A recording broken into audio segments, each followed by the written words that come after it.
그날 밤 잠든 남편의 얼굴을 보았다. 언젠가 이렇게 잠든 그의 얼굴을 본 적이 있다. 가만히 볼을 쓰다듬어 주었다. 잠결에 그는 그런 나를 끌어안았고 그때 나는 너무도 충만한 기분을 느꼈었다. 아, 이게 행복이지. 편안하고 따뜻한 그의 품과 그와 함께하는 삶. 꽉 채워진 그 느낌을 이제 다시는 느낄 수 없을 것이다. 나는 잠든 남편을 두고 안방을 나왔다. 홀로 주방에 앉아 휴대폰을 들여다보았다. 인스타 DM 창을 열었다. 슬비씨 오랜만이에요. 뭔가 궁금한 게 있는데 언제 대화 가능할까요? 내 물음에 그녀는 이렇게 대답했다. 오랜만이에요. 언니, 만나서 얘기하는 게 좋을 것 같아요. 언제 만날까요? 나는 차마 아무런 답장도 못한 채였다.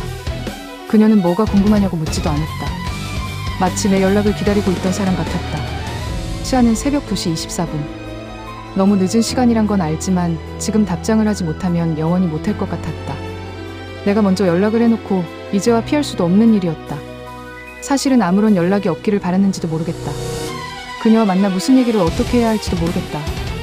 다만 분명한 것은 그녀를 만나는 순간 정말로 돌이킬 수 없을 것 같다는 예감이었다. 아니, 사실 판도라의 USB를 연 순간 이미 돌이킬 수 없는 걸 테지만 너무 늦은 시간에 미안해요. 내가 오늘 휴무라서 하루 종일 시간이 가능해요. 아직 이수역 근처 산다면 내가 그쪽으로 갈게요. 메시지를 보내놓고 멍하니 휴대폰을 들여다보고 있는데 갑자기 읽음이라는 메시지가 뜨더니 입력 중으로 바뀌었다. 안 자고 있었어요. 그럼 2시쯤 이수역 1번 출구 쪽에서 볼까요?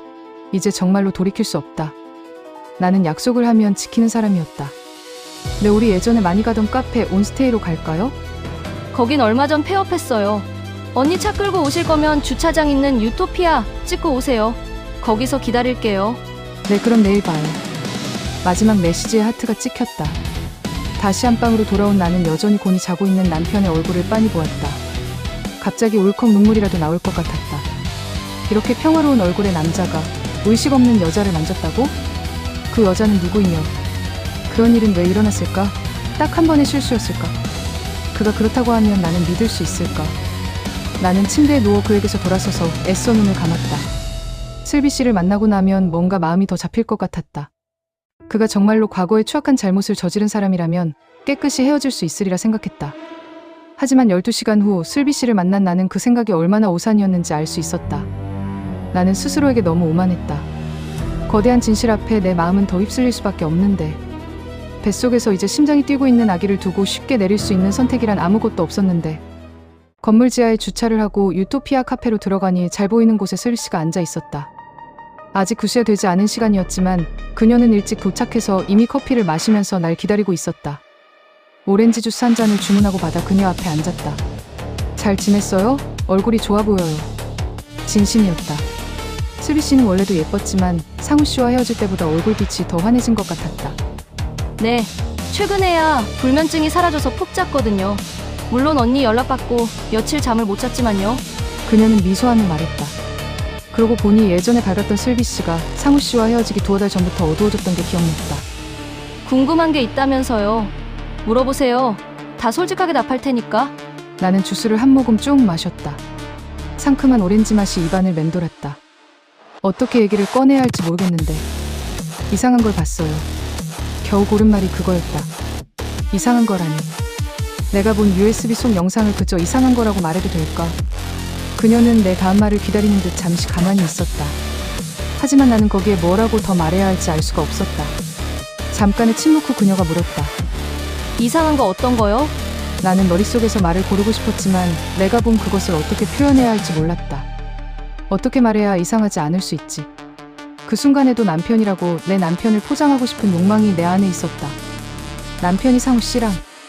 그러니까 그게 한 여자가 침대에 누워있고 나는 더듬대며 겨우 그렇게 말을 했는데 슬비 씨는 태연하게 커피를 마시고는 말했다.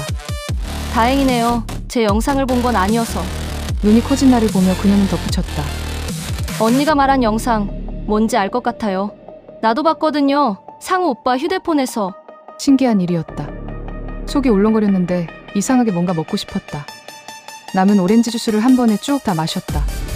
그제야 울렁거림이 좀 가라앉는 것 같았다. 상우 오빠 집에 안 쓰던 휴대폰이 있었거든요. 그걸 왜 봤냐고요? 혹시나 제 영상이 있을까 하고요. 다시 속이 울렁거리기 시작했다. 그러면서도 뭔가 먹어야만 할 것 같았다. 허기가 져서 입안에 뭔가를 채워줘야 생각이란 걸 할 수 있을 것 같았다. 처음엔 동의하고 찍었어요. 어떻게 생각할지 모르겠지만 나도 괜찮았어요. 같이 보기도 하고 그러고는 삭제했어요.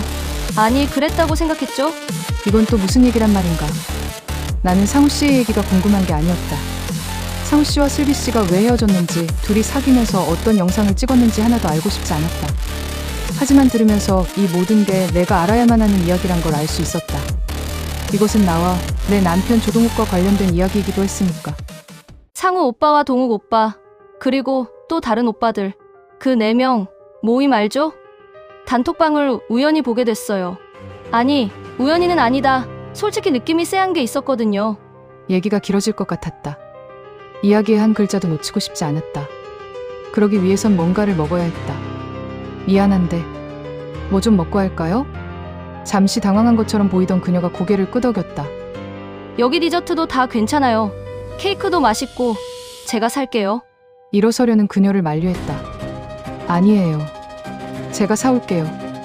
아직도 치즈케이크 좋아해요? 이번에도 슬비 씨는 가볍게 고개를 끄덕였다. 나는 자리에서 일어나 카운터로 갔다. 예쁘게 만들어진 케이크를 보자 입안에 군침이 돌았다. 치즈케이크를 포함해서 케이크 3개를 고르고 휘낭시에도 몇 개 담았다. 단톡방 이야기를 안 들어도 이미 무슨 내용인지 알 것만 같았다. 사실 나도 그 단톡방을 본 적이 있었다.